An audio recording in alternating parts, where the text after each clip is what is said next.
एक समय था जब भारत में एवरेज लाइफ एक्सपेक्टेंसी सिर्फ 32 साल थी। आज वह बढ़कर 70 के पार है। लेकिन यह सफर आसान नहीं था। यहाँ तक पहुँचने के लिए भारत ने 70 सालों में कई चुनौतियों का सामना किया, कई रिफॉर्म्स लाए और एक हेल्थ केयर रेवोल्यूशन खड़ा किया। तो आज के इस वीडियो में हम समझेंगे कि भारत का हेल्थ केयर सिस्टम कैसे इवॉल्व हुआ, from ancient Ayurveda to AI based health care startups. सबसे पहले बात करते हैं एंशिएंट रूट्स, उन दिनों की जब न एमआरआई होती थी न टैबलेट्स, लेकिन फिर भी भारत में दवा और सर्जरी का एक पूरा सिस्टम था। आयुर्वेद, चरक और सुश्रुत जैसे विद्वानों ने ऐसे ग्रंथ लिखे जो आज भी दुनिया में रेलेवेंट हैं। सुश्रुत को दुनिया का पहला सर्जन भी कहा जाता है। तो स्वास्थ्य के मामले में हमारी जड़ें काफी मजबूत थीं।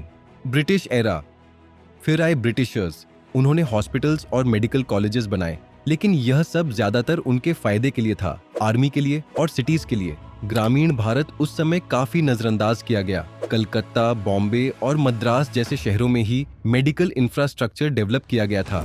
आजादी के बाद 1947 में जब भारत आजाद हुआ, तब हमारे पास सिर्फ 7,000 हॉस्पिटल्स थे। ज्यादा आबादी रूरल एरियाज में थी, जहां health facilities almost non existent थीं। उस समय लाइफ एक्सपेक्टेंसी सिर्फ 32 साल थी। 5 ईयर प्लान्स और भोर कमेटी स्वतंत्रता के बाद सरकार ने पंचवर्षीय योजनाओं के जरिए हेल्थ को स्ट्रीमलाइन करना शुरू किया। भोरे समिति की सिफारिशों ने एक मजबूत नींव रखी। फोकस था प्राथमिक स्वास्थ्य केंद्र, मातृ शिशु देखभाल और कम्युनिकेबल डिजीजेस पर नियंत्रण। एम्स, सीजीएचएस और नेशनल प्रोग्राम्स। 1950 और 60 के दशक में कुछ बड़े कदम उठाए गए। एम्स दिल्ली की स्थापना, सीजीएचएस योजना और ट्यूबरकुलोसिस, मलेरिया जैसे रोगों के लिए राष्ट्रीय कार्यक्रम शुरू किए गए। धीरे धीरे हेल्थ केयर की पहुंच बढ़ने लगी। प्राइवेट सेक्टर की एंट्री, लेकिन 1980 के बाद एक नया अध्याय शुरू हुआ, प्राइवेट हेल्थ केयर का बूम। अपोलो, फोर्टिस जैसे प्राइवेट हॉस्पिटल्स आए, डायग्नोस्टिक लैब्स, प्राइवेट क्लिनिक्स बढ़ने लगे, टेक्नोलॉजी आई, क्वालिटी बढ़ी, लेकिन साथ में कॉस्ट भी बढ़ने लगी। आज के समय में 70% health care private sector provide करता है। एक और इंटरेस्टिंग शिफ्ट हुआ, आयुष, आयुर्वेद, योग, यूनानी, सिद्धा, होम्योपैथी, इनको आधिकारिक रूप से हेल्थ केयर सिस्टम में इंटीग्रेट किया गया। हेल्थ को होलिस्टिक अप्रोच देने की कोशिश की गई। आज के भारत में मल्टी स्पेशलिटी हॉस्पिटल्स हैं, रोबोटिक सर्जरीज होती हैं, टेलीमेडिसिन अवेलेबल है और मेडिकल एजुकेशन भी काफी इम्प्रूव्ड हो चुकी है। डिजिटल डायग्नोस्टिक्स, वेरेबल टेक और एआई बेस्ड डायग्नोसिस, इन सब ने हेल्थ केयर को नेक्स्ट लेवल पर पहुंचा दिया है। लेकिन पिक्चर अभी बाकी है। रूरल एरियाज में आज भी हेल्थ केयर कमजोर है। सरकारी हॉस्पिटल्स में स्टाफ की कमी, लंबा इंतजार और प्रिवेंटिव हेल्थ केयर की अनुपस्थिति, ये अब भी बड़े इश्यूज हैं। डिजिटल हेल्थ केयर ने नए दरवाजे खोले हैं। प्रैक्टो, 1mg, टाटा हेल्थ जैसे प्लेटफॉर्म्स ने डॉक्टर पेशेंट गैप को कम किया है।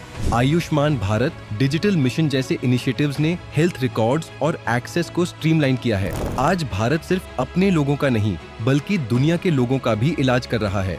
Cardiac care, cancer, orthopaedic surgeries, सब कुछ अफोर्डेबल रेट्स पर उपलब्ध है।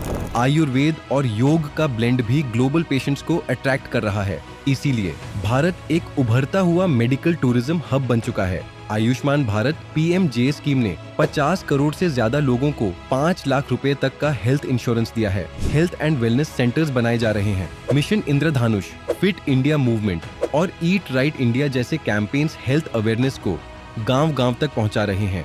वाइसा, कुरी.ai, योर दोस्त जैसे स्टार्टअप्स मेंटल हेल्थ और एआई बेस्ड डायग्नोसिस में नए इनोवेशन ला रहे हैं।